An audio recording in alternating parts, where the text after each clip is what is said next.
Chairman Day, Chairman Samuelson, and members of the House Aging Committee, I really want to thank you for the opportunity to participate in today's hearing. I am Zach Shamberg, and I am the President and CEO of the Pennsylvania Healthcare Association, better known to most as PHCA.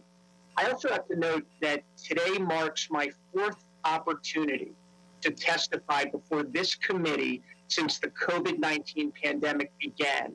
So I have to thank both of our chairmen and every member of this committee for truly giving a voice to the long-term care sector, to our providers, and to the healthcare heroes that we represent. Today we're here to talk about the RICP.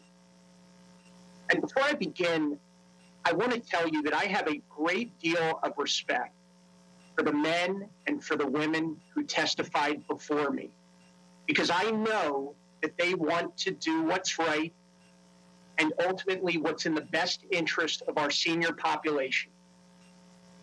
But in describing this program from our standpoint and from our members' standpoint, please allow me to be very, very candid.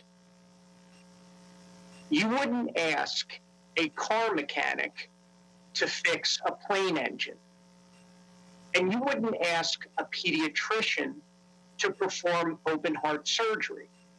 So why 6 months ago did we ask hospital systems to save Pennsylvania's nursing homes, personal care homes, and assisted living communities during a crisis? I am not disputing the level of expertise. I am questioning the area of expertise and the willingness and the ability to actually follow through on what was promised. And quite frankly, PHCA questioned this program from the moment that it was first presented to our sector. And our question was very simple.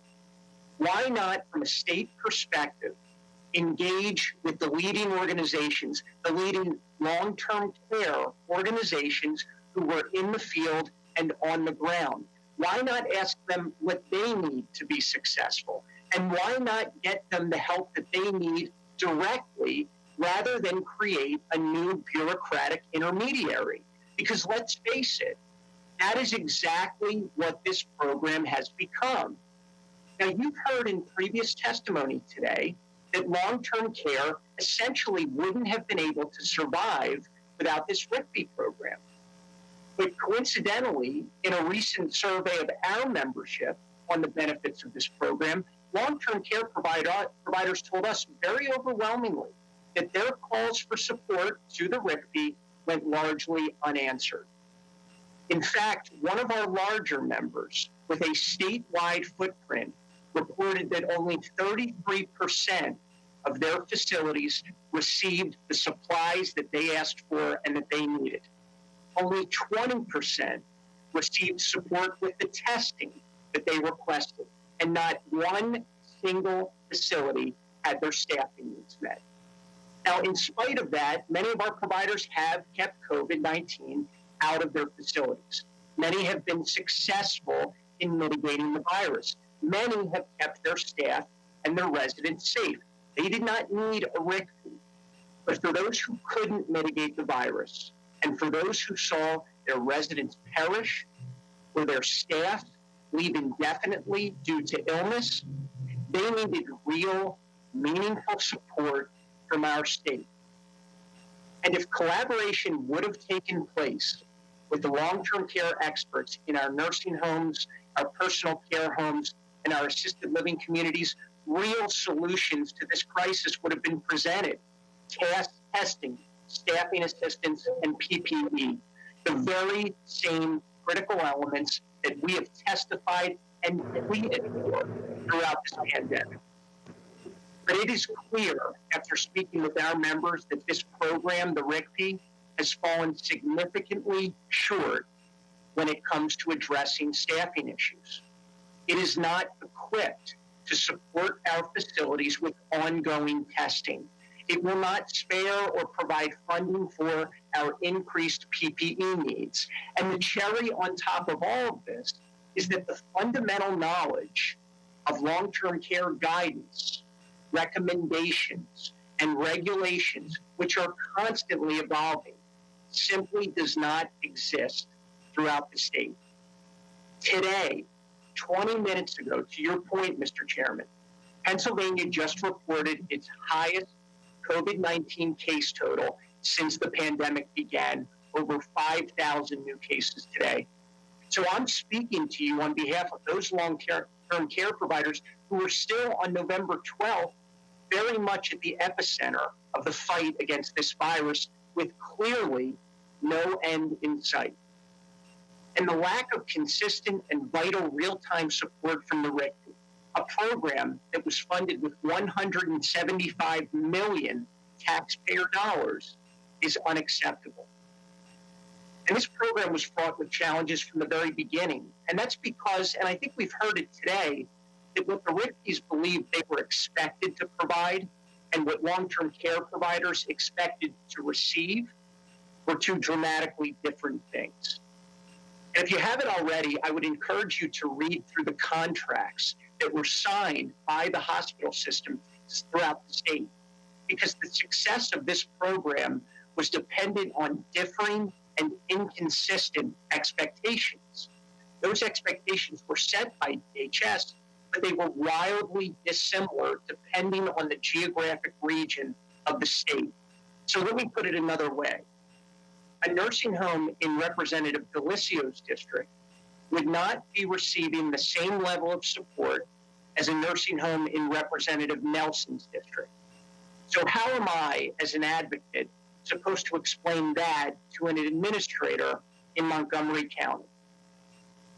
2 weeks ago, the members of this committee received a joint letter from PHCA and from leading HPA calling on the General Assembly, Governor Wolf, and the Wolf administration to reform this program for the benefit of long-term care providers if it is your intention to continue it. Now, I want to be very clear today.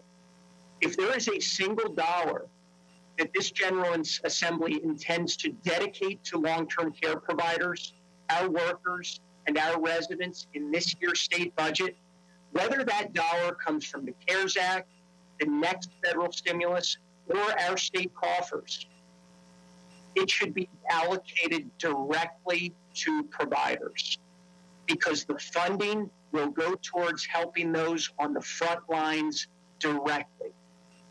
But if this General Assembly decides that the RICP is worth continuing, again, it must be reformed. And the resources and the support providers actually need should be prioritized, and the expectations should be made absolutely clear. And if we're going to reform it together, please know this. Many of our assisted living and personal care providers, absent an infection control expert in their communities, benefited from aspects of this program. Additionally, as we've heard already, some of our skilled nursing providers actually came to rely on the rapid response strike teams that were deployed. So maybe working together, we can reform the RICP into an alternative model, one that creates a statewide strike team to deploy resources in the event of an outbreak, or one that focuses on those ALPC providers who lack the acute care relationships or the expertise in virus mitigation. But long-term care providers have to be at the table to share those ideas. Now, our members were not shy in sharing their ideas and their opinions on the current program, especially in our most recent PHCA survey. And I've included some of their direct feedback as an addendum to my written testimony, and I would highly recommend that you read through those comments, because this is what we're hearing from those on the front lines. And as we've said before, their voices must be heard by the General Assembly and by the members of this committee. And we thank you, as always today, for listening.